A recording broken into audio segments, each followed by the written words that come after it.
tangan. Orang panjang umur harusnya senang apa sedih? Hah? Harusnya sedih. Berarti jatah umur kita sudah habis. Mudah-mudahan sisa umur kita semua diberkahi oleh Allah Subhanahu wa taala. Amin. Kemudian malam hari ini kita duduk untuk memperingati peristiwa Isra dan Mi'rajnya Kanjeng Nabi Muhammad sallallahu alaihi wasallam. Saya Al-Fakir di sini kopi paste dari hasil ngaji dengan guru-guru kita, terutama ketika beliau memberikan ta'lim, ini bukan tausiah, ilmu untuk kita semuanya. Kenapa Rasulullah diisrakan oleh Allah? Untuk apa Rasulullah diisrakan oleh Allah? Tujuannya untuk apa Rasulullah diisrakan oleh Allah Subhanahu wa ta'ala? Kalau di Al-Quran itu gak ada mi'raj. Mi'raj ini istilah yang diberikan oleh para alimin ulama, karena ayatnya di Quran Subhanallazi asra. Kenapa di ayat ini Allah dahulukan dengan kalimat Subhanallah, Maha Suci Allah? Paham Pak maknanya Maha Suci? Bu, paham? Apakah Allah putih? Allah bersih? Allah itu ganteng sehingga dibilang suci? Ini kadang kita sering zikir Subhanallah sampai nangis-nangis, dikasih tahu, ditanya Subhanallah apa artinya? Ya Maha Suci Allah, itu doang. Kalau gitu mah nggak ada sirnya, nggak ada halawah iman nikmat kita ketika zikir kepada Allah Subhanahu wa ta'ala. Apa makna Subhanallah? Kalau di ilmu tauhid diterangkan makna daripada Subhanallah, Allahul muttasifun bijami'il kamali wa munazzahu anin naqsi wa ma khatara ala bali. Itu makna Subhanallah.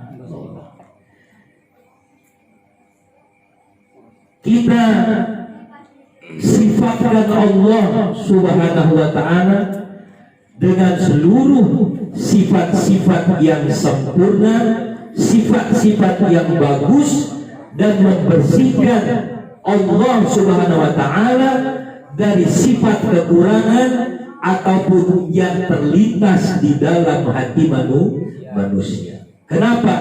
Karena ketika Rasulullah balik dari peristiwa Isra, Rasulullah didustakan. Rasulullah tidak diterima khabar yang diberikan oleh beliau bahwa beliau telah diisra dan mi'rajkan oleh Allah Subhanahu wa ta'ala. Kenapa? Karena Abu Jahal CS, Abu Jahal, siapa lagi? Abu Lahab, Abu Gosok, punya abu-abu semuanya. Enggak paham makna Subhanallah. Kenapa dulu diterangkan oleh Kiai? Beliau berangkat dari Masjidil Haram jam 9 lewat seperempat. Tuh kalau jamnya. Balik kembali ke kota Makkah. Saya nggak terangin di sini tentang beliau di Mekah. Balik ke Mekah itu 10 menit mau masuk waktu sholat subuh. Ukuran otaknya Abu Jahal dan abu-abu yang lain, nggak mungkin ada manusia yang melaksanakan perjalanan di malam hari. Jadi Isra itu secara lughatan, siyarul lail, itu artinya perjalanan di malam hari secara bahasa.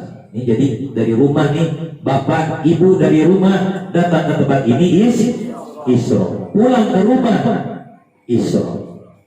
Kalau malam Jumat kumpul sama bini Mi'raj. Secara bahasa, bukan istilah loh ya, bukan istilah. Jangan dipotong ucapan saya. Jadi kata Abu Jahal, CS, nggak mungkin ada manusia dari Masjidil Haram ke Masjidil Aqsa ditempuh hanya sepersekian detik. Beliau sampai di Masjidil Aqsa.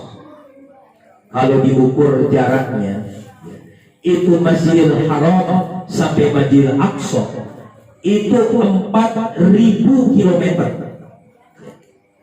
Nah, ukuran Abu Jahal untuk jalan dari Mekah ke Masjidil Aqsa yang ada di Palestina, kalau pakai onta yang paling hebat 30 hari. Tapi kalau pakai onta yang setengah tua 40 hari. Nah, kalau pakai onta ini yang kakek-kakek bisa mati di jalanan. Itu onta. Iya, ontanya maksudnya. Iya. Cuma Kanjeng Nabi dikasih kendaraan bukan unta. Namanya buruk. Ibu-ibu pakai rok kata Kiai. Itu kalau secara bahasa. Ya. Dari rumah ke sini ngaji Isra, pulang ke rumah Isra. Kumpul sama bini, itu bini namanya buruk. Ibu-ibu pakai. Itu secara bahasa. Cuma jangan diapalin, jangan ditulis. Ini mah guyon doang. Kanjeng Nabi dikasih kendaraan namanya buruk. Buruk ini kalau searching di Google, ya, itu pasti gambarnya kuda, ada sayapnya. Dibohongin aja mau lo orang Yahudi, orang Nasrani. Nabi cuma kasih khobar, buruk itu hewan yang berbulu putih, kemudian dia punya sayap, ukurannya enggak lebih tinggi dari kuda, enggak lebih pendek dari keledai, biasa aja. Nah, ini buruk diambil oleh malaikat Jibril atas perintah dari Allah Subhanahu wa Ta'ala. Kenapa diperintahkan?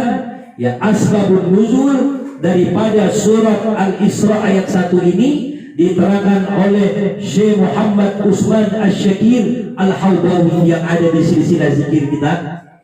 Beliau menulis kitab namanya Durratun Nasihin. Di halaman 117 beliau menerangkan kenapa turun ini ayat subhanallazi asra bi'abdihi lailan minal masjid aqsa lailan minal masjidil haram ila masjidil aqsa alladzi barakna haulahu linurih min ayatina ila akhir ayat.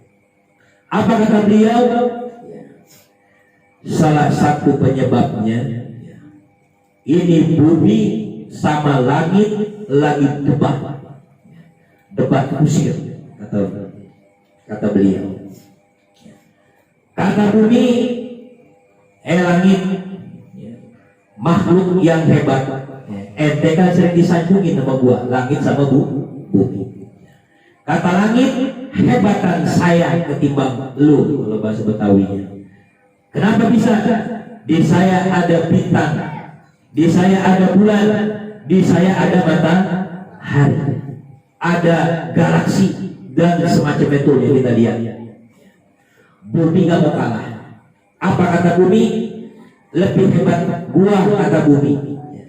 Di saya ada lautan, di saya ada gunung, di saya ada pohon, di saya ada bukit yang indah, sungai yang mengalir airnya. Itu kata bumi. Langit gak mau kalah. Ngomong lagi, tetap lebih hebat gua, kata langit. Kenapa? Di saya ada Baitul Ma'mur yang terletak di langit kelima. Di sana tempat tawafnya para seluruh malaikat-malaikatnya Allah Subhanahu wa taala. Dan di saya ada surga, ada neraka, nanti arwah-arwah para nabi akan kumpul di saya. Itu katalah langit. Bumi nggak mau kalah.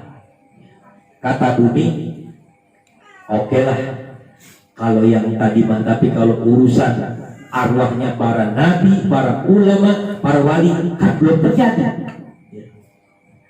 Tetap mereka kumpulnya adanya di saya. Gitu. Debat demi debat, akhirnya bumi ngomong, ya udah gini aja, kata bumi, kali ini pasti lu gak bisa debat gua. Apa kata bumi? Di saya ada makhluk yang paling dicintai oleh Allah Subhanahu wa ta'ala. Sebanyak apapun itu makhluk yang singgah sama ente, kata bumi melangit, ya, dikumpulkan sama kanjeng Nabi, gak ada bandingannya dengan kanjeng Nabi Muhammad Sallallahu Alaihi Wasallam. Bahkan diterangkan dari sekian banyak keistimewaan daripada Rasulullah Sallallahu Alaihi Wasallam. Beliau itu punya rambut jumlahnya 124.000. Kita pernah kan ngitungin rambut, boro-boro dicukurin dulu. Jenggotnya pun sama 124.000, sesuai dengan jumlahnya para nabi, para rasul yang diutus oleh Allah Subhanahu wa taala. Jumlahnya para wali 124.000 dan jumlahnya sahabat Rasulullah 124.000. Itu dari Nabi. Nah, dari sekian banyak makhluknya Allah ciptakan, dari zaman Nabi Adam sampai zamannya Adam Jordan. Tahu Adam Jordan? Iya. Dibandingkan sama kanjeng Nabi nggak ada apa-apanya, kata Kiai. Ya. Rambutnya kanjeng Nabi dari rambut yang paling terbaik di seluruh dunia yang pernah Allah berikan sama makhluk selain kanjeng Nabi Muhammad Sallallahu Alaihi Wasallam. Bahkan tubuhnya kanjeng Nabi, seluruh yang ada di tubuhnya Rasulullah itu semua kumpulan daripada keindahan, kehebatan, kebagusan semua makhluk yang Allah ciptakan dalam keadaan indah, bagus. Pokoknya top markotop semuanya kumpul di kanjeng Nabi Muhammad Sallallahu Alaihi Wasallam. Makanya Isra Mi'raj hanya diberikan kepada orang yang paling mulia, yaitu kanjeng Nabi Muhammad Sallallahu Alaihi Wasallam. Bahkan diceritakan itu kalau kita sering baca sholawat, ada di sholawat. Itu Siti Aisyah, ya, ketika beliau menjahit di malam hari, kanjeng Nabi gak punya lampu kayak kita. Kalau kita lampunya ada banyak, di depan ada LED, di dalam ada lagi, belum yang kelap-kelip. Rasulullah maka punya. Ketika Siti Aisyah menjahit bajunya Rasulullah, jatuh itu jarumnya ke bawah.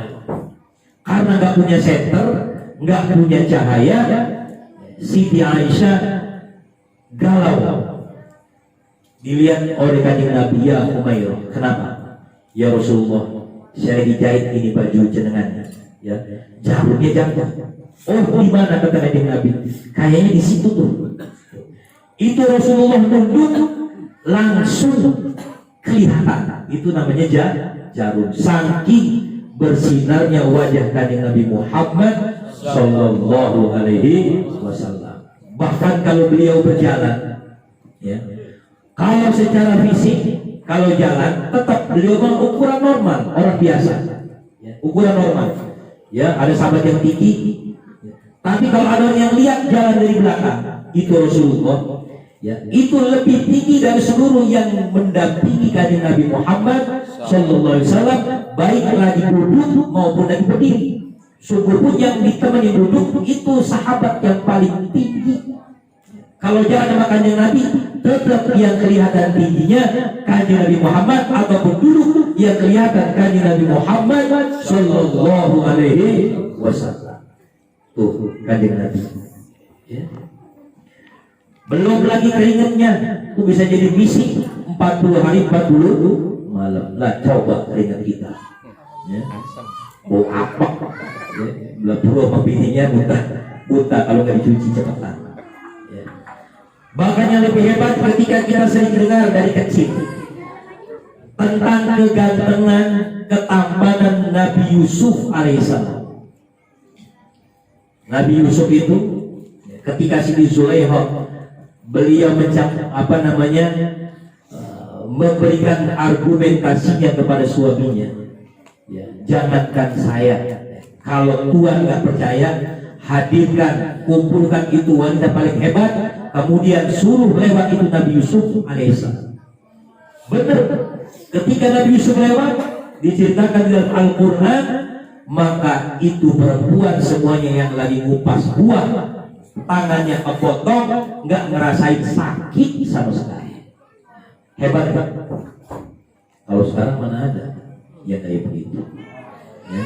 Karena katanya tampan atau tidak itu relatif, ya. Jadi manusia kadang lihat tampannya itu lagi perempuan, kadang lihat tampannya yang penting saya. Makanya yang tampannya mukanya pas-pasan, jangan berkecil hati, gitu. Yang badannya apa? Gemuk. Gemuk. Asik kan? Diterangkan oleh Yarham Sayyid Muhammad Alawi Al-Maliki. Beliau adalah ulama ahli sunnah wal jamaah dan termasuk aulia min auliaillah. Beliau menerangkan itu tampannya kanjeng Nabi, kebagusannya kanjeng Nabi, kehebatannya kanjeng Nabi di mata sahabat cuma satu yang dikeluarkan oleh Allah Subhanahu wa ta'ala, disimpan 9 kemuliaannya Rasulullah Sallallahu Alaihi Wasallam, dan yang 9 ini tidak akan dibuka oleh Allah kecuali nanti kalau sudah di hari akhirat, yaumil akhir.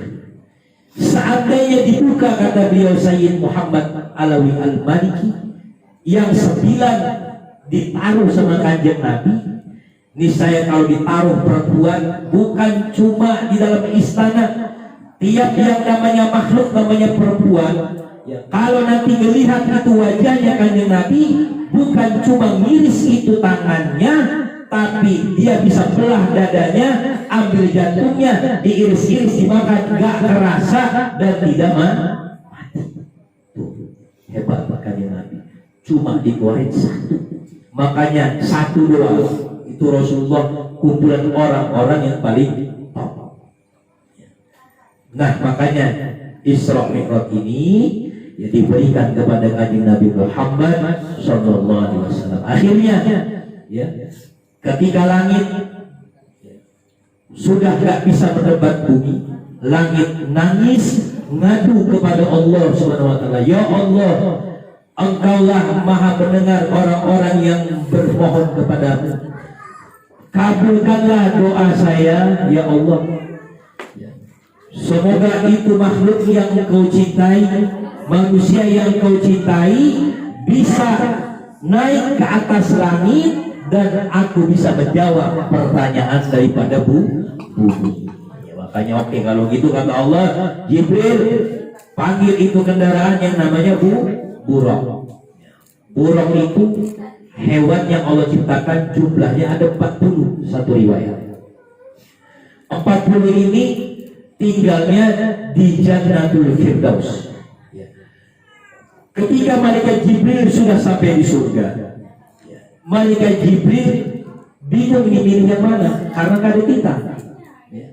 Pokoknya ambil buraq di surga.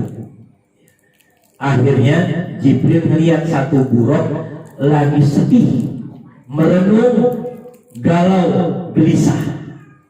Ditanya sama Jibril, kalau bahasa kita roh, lu ngapain sih galau-galau?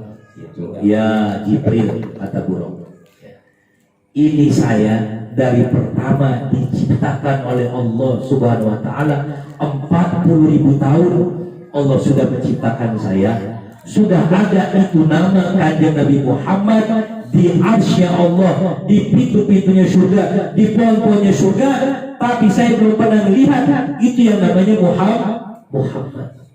Bahkan beliau jadikan wasilah untuk menjadi apa namanya taubatnya Nabi Adam alaihissalam. Jadi wasilah seluruh para nabi sehingga mendapat kemuliaan di sisi Allah Subhanahu wa Ta'ala.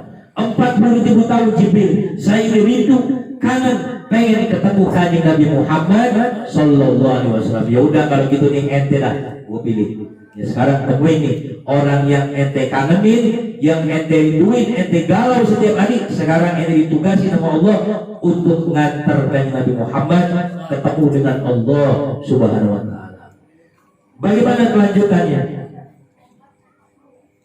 Di depan ya. Nah, akhirnya turun ini buruk. Saking gembiranya buruk melihat wajahnya kanjeng Nabi. Diterangkan itu buruk langsung bikin sahir dan nyanyi. Tahu nyanyiannya apa? Tadi yang kita baca tuh rawi. Ya Nabi salam alaika, ya Rasul salam alaika, ya Habib salam alaika, salawatullah alaika. Itu lagu yang buruk ciptain untuk memuji kepada kanjeng Nabi Muhammad, untuk menghilangkan kerinduan kepada Rasulullah sallallahu alaihi wasallam. Insyaallah itu buruk ya, kangen 40.000 tahun ya, kita sama Rasulullah jaraknya berapa tahun? Berapa tahun Pak? Nggak ngitungin 14 apa? Lamanya ya, Masya Allah ya, buruk saking maboknya ketemu kanjeng Nabi, pantatnya ditempa.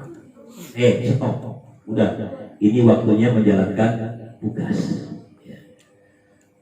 Nabi mau naik, nggak tahunya ini buruk yang tadi ukurannya lebih kecil daripada kuda, nggak lebih pendek daripada keledai, tiba-tiba itu bentuk buruk tinggi ngebang. Saking tadi rasa cintanya kepada kanjeng Nabi Muhammad sallallahu alaihi wasallam, sehingga Rasulullah nggak bisa naik. Gimana mau naik? Tadi udah pengen naik, gara-gara ngelihat saya senang. Ya, makanya jangan heran kalau ada orang lagi jatuh cinta, itu kayak orang gokil. Kok ada yang ketawa? Gitu. Oh, memang ada Pak Istri. Pokoknya apapun, mau makan ingat, mau mandi ingat. Kalau mati, bodoh amat gue awet lagi. Gitu.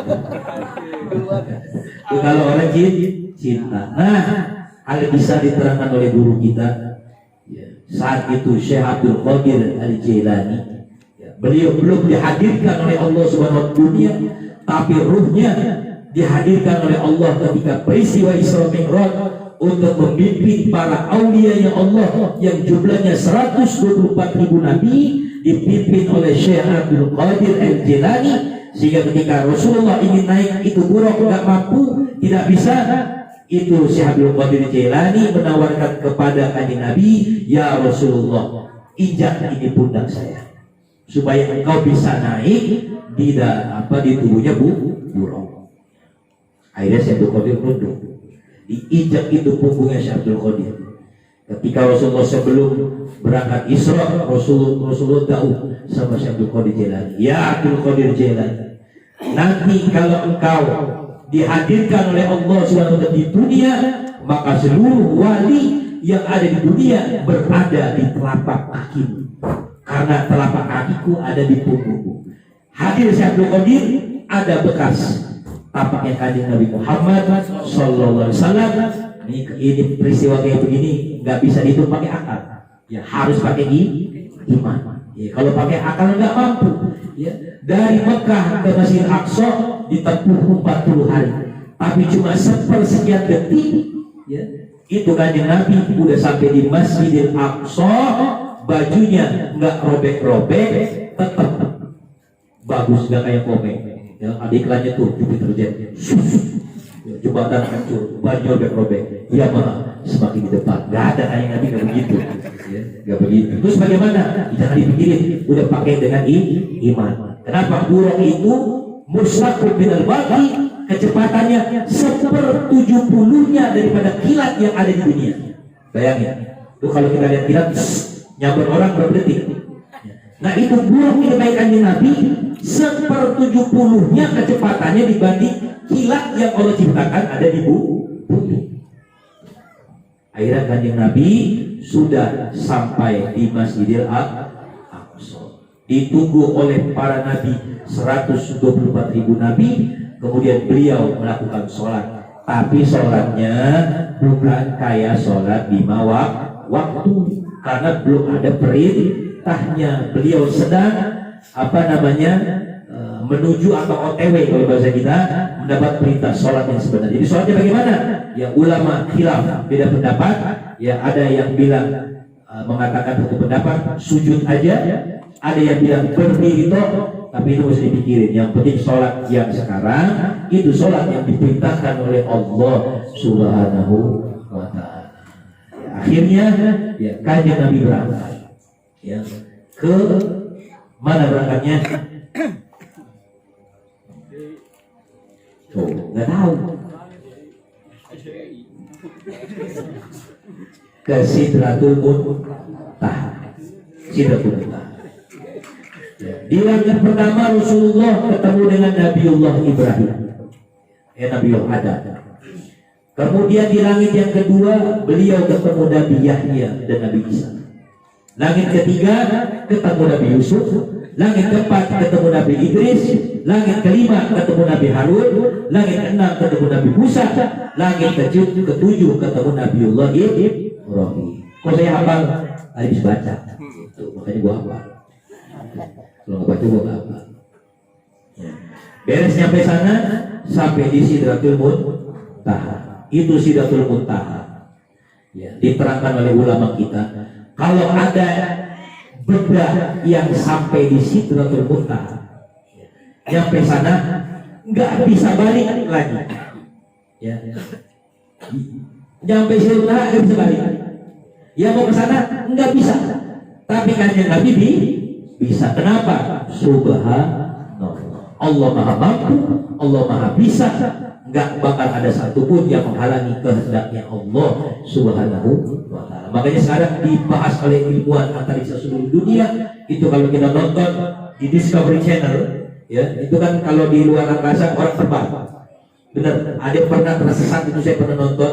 Itu sampai 1 bulan, ya lepas dari pesawatnya, alhamdulillah masih hidup. Cuma badannya kecil, ya karena kurang oksigen. Nah itu ternyata sudah dikhabarkan oleh para ulama kita bahwasanya di luar langit nih, langit dunia nih, ya itu kalau ada benda yang nyampe sana nggak bisa balik, ya atau yang udah di sana, yang dari sini nggak bisa ke sana, yang dari sana nggak bisa balik ke sini. Tapi Rasulullah bisa. Kenapa? Karena dipisahkan oleh Allah Subhanahu wa Ta'ala. Terus bagaimana ketemu dengan Allah? Apakah di Sidratul Muntaha? Nah ini pertanyaannya. Ini banyak orang-orang Yahudi, orang Nasrani, kemudian orang-orang Khawarij yang keluar dari Ahlussunnah wal Jamaah, ya, yang mengatakan Allah punya tempat, Allah punya arah, ya, Allah butuh kepada tempat. Hati-hati. Ya, jangan sampai kita ikut pemahaman yang ini. Bukan berarti kanjeng Nabi di Sidratul Muntaha terus Allah ke Sidratul Muntaha, ya, untuk dialog sama kanjeng Nabi. Bukan seperti itu. Bukan. Ya. Kalau mengibaratkan gini, ya, saya dapat informasi dari Pak Dede lewat telepon misalkan, saya bisa dialog sama Pak Dede, nggak perlu datang ke tempat saya. Benar, cukup di telepon. Berarti Allah tidak ada di Sidratul Muntaha. Terus bagaimana? Yaudah, jawab aja pakai iman. Keyakinan Ahlussunnah wal Jamaah, Allah tidak butuh kepada tempat. Allah tidak butuh kepada arah. Kenapa? Karena tempat Allah yang ciptakan, waktu Allah yang ciptakan, arah Allah yang ciptakan. Ya, jadi Allah nggak butuh tempat. Jadi kalau ada ustaz, kiai atau abuya sekalipun nih jangan ngaji, bilang di mana Allah ada di langit, jangan ikuti. Atau bilang Allah di mana?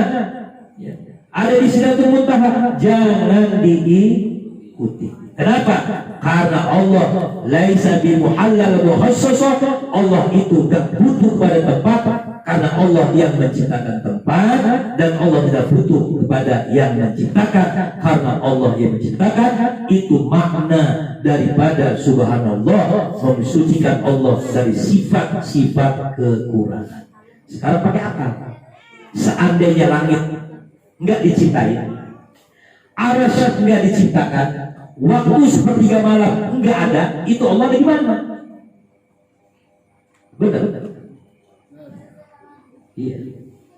Jadi kata Kanjeng Nabi ketika dialog dengan Allah, satu kisah lagi, ya, Rasulullah itu tembus batas alam. Jadi habis Sidratul Muntaha itu ada yang namanya Roqtoh.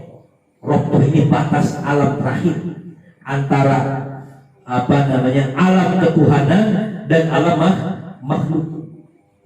Di situ namanya Roqtoh. Kanjeng Nabi nyampe di sana, langsung menghadap kepada Allah Subhanahu wa taala. Ya, itu malaikat Jibril nggak berani. Kata malaikat Jibril, ya Rasulullah, ini batas saya sampai di sini.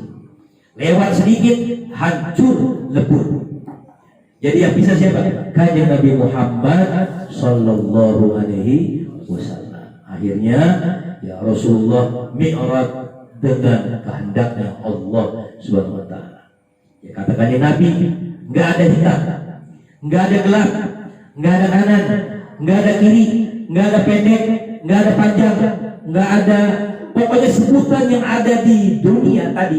Ya, pengertian dari subhanallah, ya, wa ma khatara bil bal, ya, nggak ada terlintas di dalam hati kita. Ya, ketika Kanjeng Nabi berdialog dengan Allah Subhanahu wa taala. Terus bagaimana?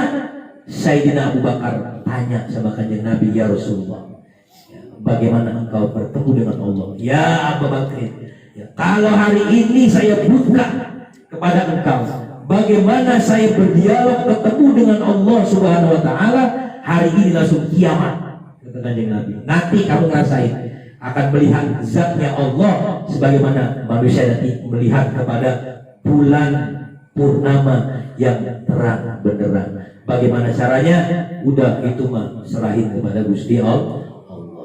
Akhirnya ya Kanjeng Nabi dapat perintah sholat 50 waktu.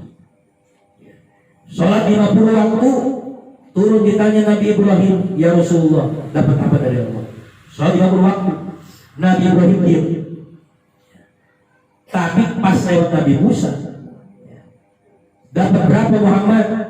50. Aduh, kata Nabi Musa, balik ente balik. Nggak bakal sanggup. Umat ente ini kecil-kecil.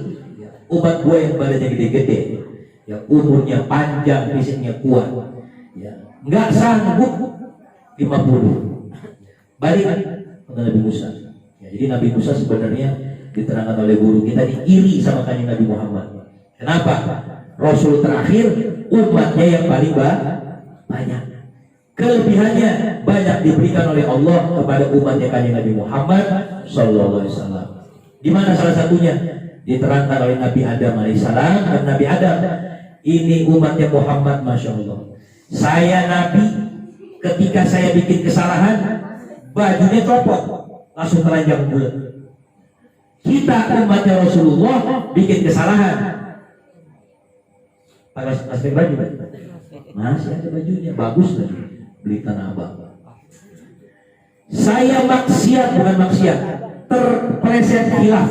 Kalau saya nggak bilang maksiat, karena kalau bilang dosa itu mustahil bagi para nabi, nggak mungkin. Karena Nabi dipelihara dari semua dosa-dosa yang kecil, apalagi yang gede. Jadi bahasa saya nih, ya, dari kiai, dari guru kita, Nabi Adam hilaf. Dan itu jadi sunnatullah. Nanti beliau diusir, akan jadi bumi ini langit jalan ceritanya yang sudah ditulis oleh Allah SWT. Nah, kalau Nabi Adam, saya maksiat sama Allah, saya berpisah sama istri saya. Ya. Benar nggak? Nabi Adam diturunkan di mana? Emang udah nanya sama Nabi Adam? Nanya sama ulama. Nabi Adam turun di India. Siti Hawa turunnya di mana? Jeddah. Jeddah itu kalau bahasa Arabi Jeddatun artinya nenek. Namanya Jeddah. Saya dipisahin. Umatnya Nabi Muhammad bikin dosa, tetap bisa kelola. Benar. Tetap bisa enak-enakan sama bini. Umatnya Nabi Muhammad, saya dipisah dari Nabi Adam. Ya, Masya Allah, hebat Rasulullah. Ya, satu keterangan lagi, Nabi Musa itu merasa nikmat, lezat ketika melihat fisiknya kanjeng Nabi Muhammad Sallallahu Alaihi Wasallam, sehingga Nabi Musa cari kesempatan. Ya, sini dulu, sini. Kadi bahasa Sunda mah. Tadi ke Allah, padahal benar gak ada urusan ke sholatnya, bodoh amat. Karena saking nikmatnya ngelihat wajahnya kanjeng Nabi. Itu Nabi ngelihat Nabi. Ya. Kalau bahasanya nggak tahu ini konon apa bukan. Ada muhibbin dari Habib dan Munzir ya. Beliau ya, melihat wajahnya kanjeng Nabi itu lebih nikmat ketimbang agak jorok bahasanya. Ya. Ejakulasi 15.000 kali. Satu kali natap wajahnya Rasulullah Sallallahu Alaihi Wasallam. Udah nggak pengen natap yang lain. Pokoknya natap jahe mah minggir. Pokoknya bisa. Makanya kenapa orang yang ketemu dengan Rasulullah pasti akan dipelihara oleh Allah Subhanahu Wa Taala untuk bermaksiat yang besar. Ya, kalau yang kecil nggak mungkin. Yang kecil, kalau kita mah namanya makhluk, pasti nggak lepas dari dosa-dosa kecil. Ya, gitu.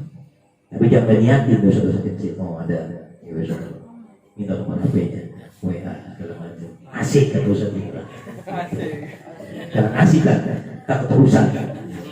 Doanya. Mudah-mudahan guru nggak keterusan. Gitu. Sampai di mana tadi? Ya, ada bolak-balik dapat dibawa. Ya, alhamdulillah. Ya. Dari rukun Islam yang lima nih. Ya. Yang paling keren yang mana? Syahadat, sholat, zakat, puasa, haji. Ini biasanya yang nomor 5. Ini ibadah paling top. Kalau orang udah haji, bangganya setengah modal. Ya. Kalau kita panggil haji, mundur, bahasa mundurnya. Kepada Dede Suhebi, padahal udah naik haji. Gajinya udah haji. Itu rata-rata kita karena masih pengen penghormatan dari makhluk. Ya. Tapi sholat coba lihat. Biayanya ringan, murah. Cukup punya pokok satu, pakai sarung, pakai peci. Tempatnya di mana aja bisa sholat. Yang penting tempatnya, pakaiannya suci dari najis. Itu sholat. Biayanya murah. Saking murahnya banyak yang ninggalin sholat. Benar. Ya saking murahnya sholat. Padahal di dalam sholat, masya Allah, di situ ada puasa. Dalam sholat, di dalam sholat ada haji. Di dalam sholat ada zakat. Seluruh ibadah yang ada di rukun Islam kumpul di dalam sholat kalau yang dikasih tahu. Tahu nggak? Mau dikasih tahu nggak? Mau biasa aja apa? Mau tahu banget? Tahu banget. Ya, alhamdulillah ya berkah ngaji gitu. Jadi kita sering selalu menyebutkan di mana ibadah puasa di dalam sholat. Kemarin kita sudah bahas yang membatalkan puasa, membatalkan, benar nggak? Berarti orang lagi sholat boleh makan nggak? Boleh. Lagi sholat Allahu Akbar, hampir gelas, minum dulu aus. Boleh. Nah, berarti di dalam sholat ada ibadah puasa. Zakatnya di mana? Ini dulu saya agak lama loadingnya ketika diterangkan. Zakatnya di mana? Ketika kita mengucapkan salam setelah mau beres sholat. Assalamualaikum warahmatullahi wabarakatuh. Assalamualaikum warahmatullahi wabarakatuh. Maknanya salam itu kita mendoakan kesejahteraan kepada saudara-saudara kita. Benar? Iya. Jadi sejahtera itu bukan cuma duit, ya, tapi jasmani dan rohani. Yang kanan kita doain biar kaya, biar cukup rezekinya. Yang kiri kita doain. Nah, tujuannya zakat juga untuk mensejahterakan, mencukupi kebutuhan daripada 8 asnaf yang berhak mendapatkan zakat. Di mana hajinya? Hajinya kalau kita sholat wajib menghadap kiblat. Kiblat itu ada di mana? Ada di Mekah. Makanya katakan dengan Nabi, awwalu ma yuhasabu bil 'abdi yaumal qiyamah. Pertama-tama yang dihisab oleh Allah Subhanahu wa taala adalah sholat. Hari kiamat. Kalau bagus berarti bagus semua. Kalau jelek semua. Jadi kuncinya adalah sholat. Ya, mudah-mudahan ya, Allah istiqomahkan kepada kita untuk tidak meninggalkan ibadah sholat.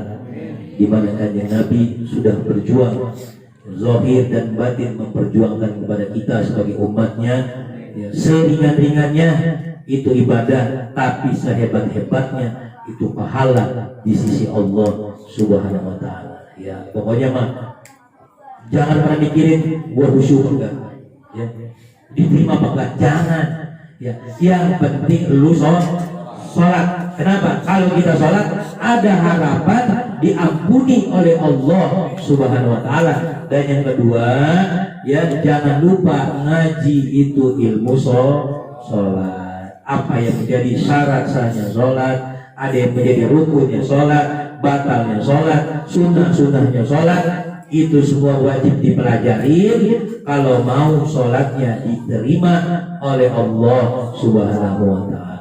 Kalau udah ngaji tentang ilmu sholat, kita udah sholat dibisikin setan, ya lu gak khusyuk.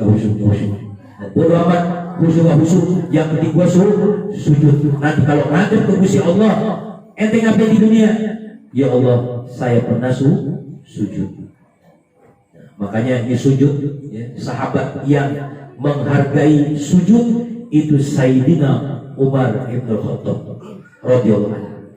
Ya, ini terakhir, ya, biar saya sering cerita, ya, sering mengisahkan kepada jamaah semua, biar jangan lupa.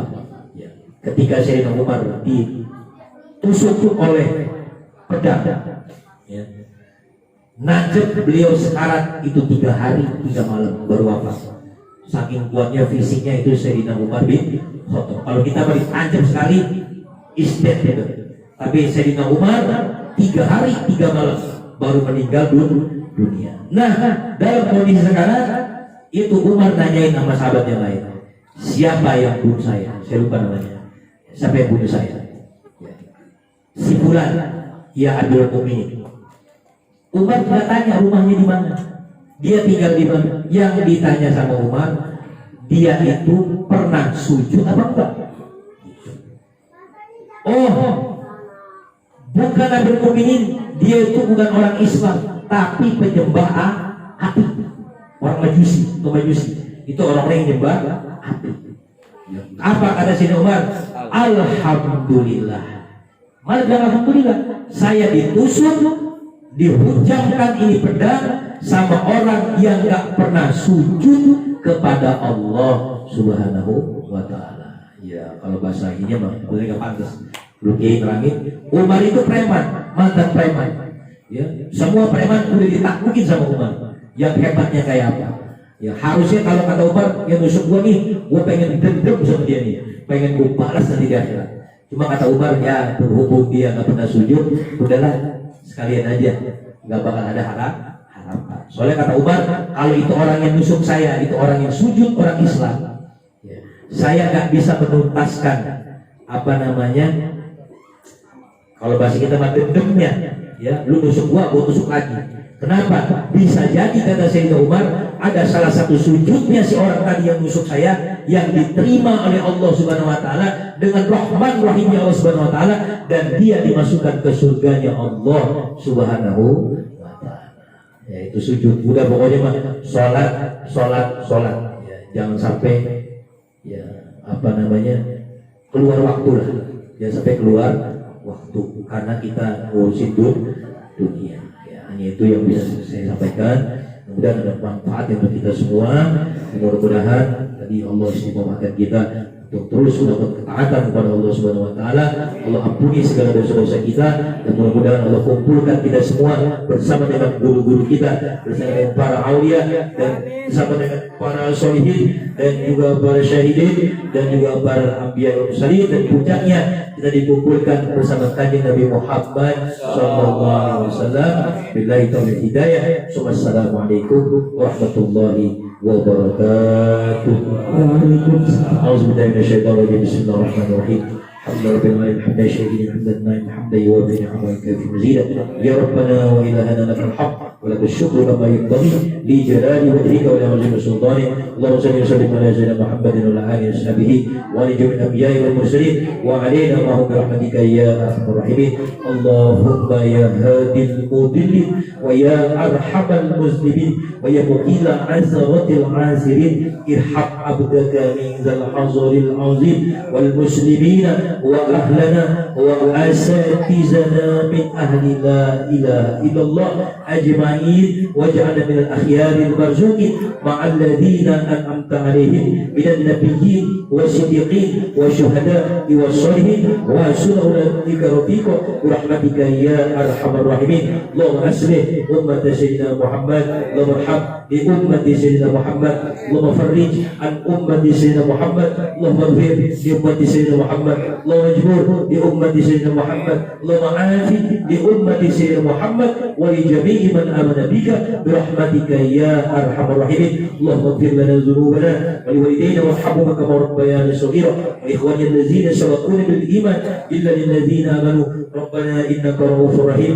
Allahumma taqabbal minna innaka antas samiul alim wa tub 'alaina innaka antat tawwabur rahim. Allahumma inna nas'aluka imanan da'iman wa nas'aluka dinan qayyiman wa nas'aluka yaqinan shadiqan wa nas'aluka qalban khashi'an wa nas'aluka 'amalan mutaqabbala wa nas'aluka 'ilman nafi'an 'ilman ladunya wa nas'aluka al-hikmata wa nas'aluka rizqan halalan katsiran tayyiban wa nas'aluka al-'afwa wal 'afiyah wa nas'aluka at-tamama 'ala al-'afiyah wa nas'aluka ash-shukra 'ala ma fihi wa nas'aluka al-ghina 'anil nas. Allahumma faqihna fid-din wa 'allimna ta'wila. Allahumma anfa'na bima 'allamtana wa 'allimna ma yanfa'una birahmatika ya arhamar rahimin. Allahumma ya Allah inna nas'aluka husnul khatimah wa na'udzu min su'il khatimah ya Allah biha ya Allah biha ya Allah bi husnul khatimah. Allahumma rabbana atina fid dunya hasanah wa fil akhirati hasanah wa qina adzabannar wa adkhilna al-jannata ma'al abrar ya aziz ya ghaffar ya rabbal alamin. Sallallahu ala khairi khalqihi wa ala alihi sayyidina nabiyina wa syafi'ina maulana Muhammadin sallallahu alaihi wasallam. Subhana rabbika rabbil izzati amma yasifun wa salamun al mursalin walhamdulillahi rabbil alamin.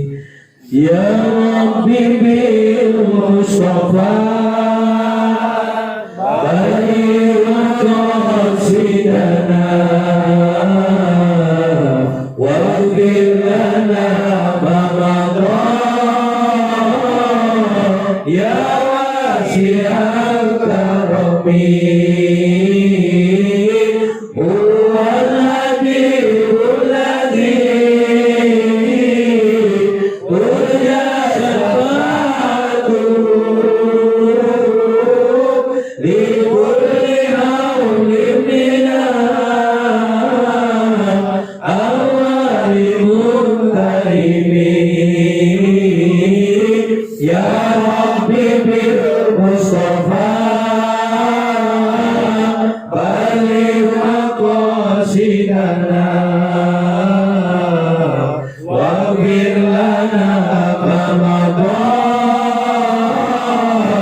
Astaghfirullahaladzim. Subhanakallahumma rabbana wa bihamdika asyhadu an la ilaha illa anta astaghfiruka wa atubu ilaik. Alhamdulillah.